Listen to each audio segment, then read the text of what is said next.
क्या आपको पता है आखिर क्यों नाग देवता की पूजा करने पर मिलता है मनवांछित फल? आइए जानते हैं। नाग पंचमी की पौराणिक कथा में बहनों का महत्व अधिक माना जाता है। दरअसल काफी साल पहले एक नगर में सेठ के 7 पुत्र थे और उन सेठ ने अपने सभी पुत्रों को अच्छे संस्कार देकर पाला था।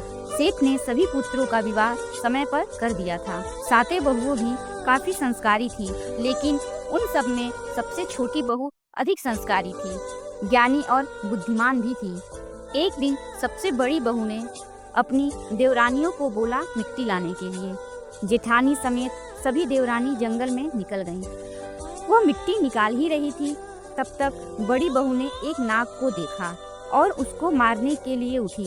ये देखकर सबसे छोटी वाली बहू ने अपने जेठानी को रोककर कहा, उनकी कोई गलती नहीं है, हम ही जंगल में उसके स्थान पर आए हैं। सबसे छोटी वाली बहू ने नाग से माफी मांगी और कहा कि आप एक जगह पर बैठ जाइए, मैं आपके लिए दूध लेकर आती हूँ। घर आने के बाद छोटी बहू काम के चक्कर में भूल गई। अचानक रात को सबसे छोटी वाली बहू को याद आया कि मैंने नाग देवता को इंतजार करने के लिए बोला है। वो तुरंत दूध लेकर नाग के पास गई तो देखा नाग उसी जगह पर प्रतीक्षा कर रहे हैं। सबसे छोटी वाली बहू ने नाग को, नाग भैया मुझे क्षमा करें, मैं काम के चक्कर में आपके पास आना भूल गई। ये सुनकर नाग ने कहा, तुमने मुझे भैया बोला है इसलिए मैं तुमको क्षमा करता हूँ, नहीं तो अभी तक डस लिया होता।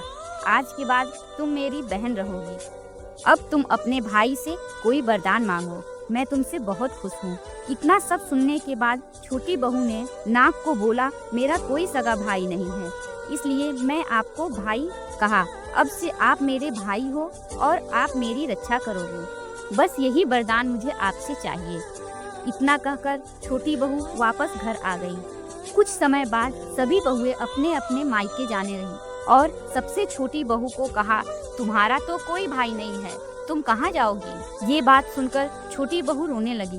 बहन को दुखी देखकर नाग मनुष्य के रूप में अपनी बहन के घर आया और सेठ से कहा, मैं अपनी बहन को कुछ दिनों के लिए अपने घर ले जाना चाहता हूँ। सेठ ने कहा, छोटी बहू के तो कोई भाई नहीं है, तुम कौन हो? तभी नाग ने कहा, मैं दूर का भाई हूँ, इसलिए मैं अपनी बहन को ले जाने आया हूँ। सेठ जी ने छोटी बहू को जाने की अनुमति दे दी। नाग ने अपनी बहन से पूछा कि तुम मुझे भूल तो नहीं गई? बहन ने कहा, आपको मैं कैसे भूल सकती हूँ, आपसे तो मुझे बहन माना है और उसका मैं पालन करती हूँ। नाग अपनी माँ की बहन को लेकर गया और माँ से कहा, ये मेरी बहन है और यह कुछ दिन यहाँ रहना चाहती है। माँ ने खुशी खुशी अपने साथ रखा। एक बार नाग की माँ नाग को दूध पिला रही थी। तभी छोटी बहू ने कहा, मैं इसकी बहन हूँ और ये कार्य मैं करूँगी। तभी माँ खुश हो गई और उसको सौंप दिया। छोटी बहू को पता नहीं था उसका भाई गर्म दूध नहीं पीता है और वह भूलवश अपने भाई को गर्म दूध दे दिया, जिस कारण उसका फन जल गया। ये देखकर नाग की माँ को गुस्सा आ जाता है और उसने छोटी बहू को डसने का सोचा। ये देखकर नाग ने अपनी माँ को समझाया, उसकी बहन से भूल हुई है। फिर नाग की माँ गुस्सा शांत हुआ। कुछ टाइम बीतने के बाद बहू अपने घर आई। नाग ने अपनी बहन के लिए एक हार लेके आया, जिसे देखकर सब हैरान थे। हार के चर्चे पूरे गांव में फैल गए। तभी उस गांव की रानी वो हार अपने महल लाने के लिए सैनिक को बोला। अपनी भाई का दिया हार किसी और को देने के बाद वो खूब रोई। ये देखकर नाग ने उस हार को सांप में बदल दिया। रानी ने तुरंत वो हार गले से निकालकर फेंक दिया और उस सेठ को बुलवाने का आदेश दिया। सेठ और छोटी बहू दोनों महल गए, जिसके बाद हार के बारे में छोटी बहू ने कहा, ये मुझे मेरे नाग भाई ने दिया है, अगर कोई धारण करेगा तो वह नाग में बदल जाएगा। इतना सुनने के बाद रानी ने उस सर्प को पहनने के लिए कहा। जैसे ही छोटी बहू ने उस सर्प को अपने गले में डाला तो वो सर्प वापस से हार में बदल गया।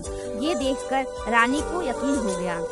ये देखकर वो छोटी बहू को हार वापस कर दिया। तभी नाग देवता प्रकट हुए और कहा, अगर किसी ने उसे दुखी किया तो वह मर जाएगा।